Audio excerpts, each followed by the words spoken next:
অনেক দিন পর কিন্তু আপনাদের সাথে আবার একটা ভিডিওর মাধ্যমে দেখা করছি। সো আজকের ভিডিওটা বলতে পারেন আপনারা একটা সাবধানতার বজায় অবলম্বন করা, এবং আজকে যে ভিডিওটা বানাবো সেটা কিন্তু একটা সাবধানতা বজায় রাখার জন্য, আপনাদের জন্যই। বেসিক্যালি যারা ফ্লিপকার্ট থেকে অনলাইন থেকে কেনাকাটা করেন বা করছো তোমরা, তাদের জন্য কিন্তু ভিডিওটা মন দিয়ে কিন্তু আজকে ভিডিওটা দেখবে। এবং ভিডিওটা প্রথমে বলবো যে ভিডিওটা বেশি বেশি করে শেয়ার করে দাও তোমার বন্ধুদের সাথে। ভাই, আমার সাথে কি হয়েছে বলছি। আমার পাশে দেখো, আমার পাশে একটা জুতোর ছবি দেখতে পাচ্ছ, বুটের ছবি।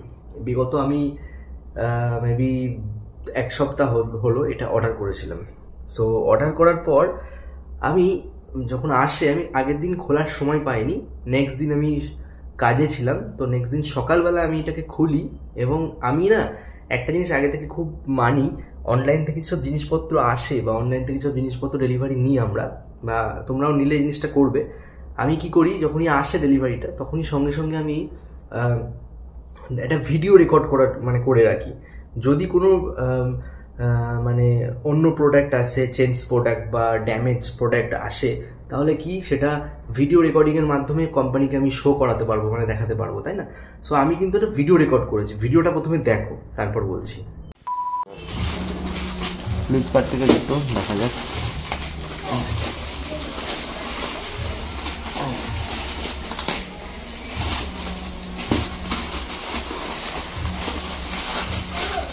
বাবা, এটা তো সেগুলো নয়, রং এসছে একদম।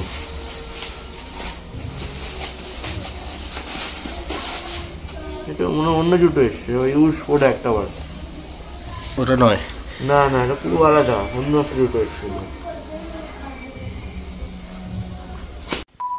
এর পরের ঘটনা বলি আমি আপনাদেরকে।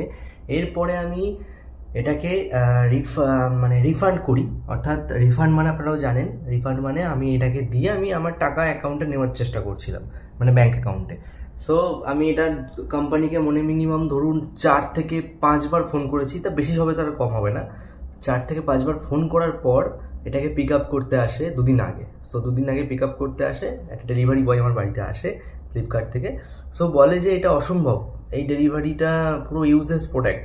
ঠিক আছে, পুরো ইউজলেস প্রোডাক্ট। আপনারাও দেখলেন ভিডিওটা ভালো করে যে এটা কি প্রোডাক্ট, আমি কি বুট অনলাইন থেকে অর্ডার করেছিলাম আর কি এসছে, বুঝতে পেরেছেন তো?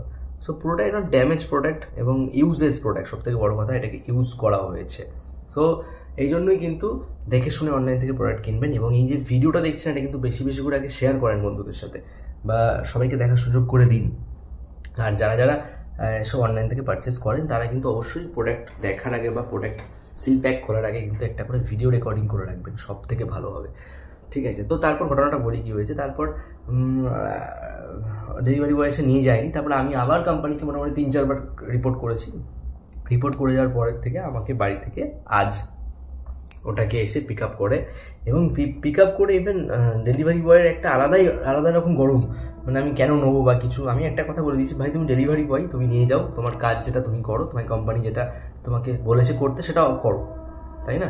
সো এটাই হচ্ছে ব্যাপার। তারপরে নিয়ে গিয়ে আজ আমাকে অন্তত 14 দিন কি 12 দিনের মাথায় আমার টাকা রিফান্ড পেয়েছি, এবং তারপর প্রোডাক্টটা নিয়ে গেছে। তাহলে ভাবা যায় কতটা স্ক্যাম হচ্ছে আমাদের মানুষদের সাথে অনলাইন থেকে পারচেস করা। সো আমি তো আর মনে হয় ফ্লিপকার্ট থেকে কিছু কিনবো না, কারণ এটা আমার সাথে অনেকবারই হয়েছে, 2-3 বারই হয়েছে এরকম। প্রোডাক্ট আমি কিনেছি, পুরো অন্যরকম প্রোডাক্ট চলে আসে, হ্যাঁ, ঠিকঠাক আসে না। তো অবশ্যই তোমাদের বা আপনাদের মতামত জানাবেন, যারা অনলাইন থেকে পারচেস করছেন তোমাদের কি মতামত অবশ্যই জানাবেন ভিডিওর মাধ্যমে বা কমেন্ট করে।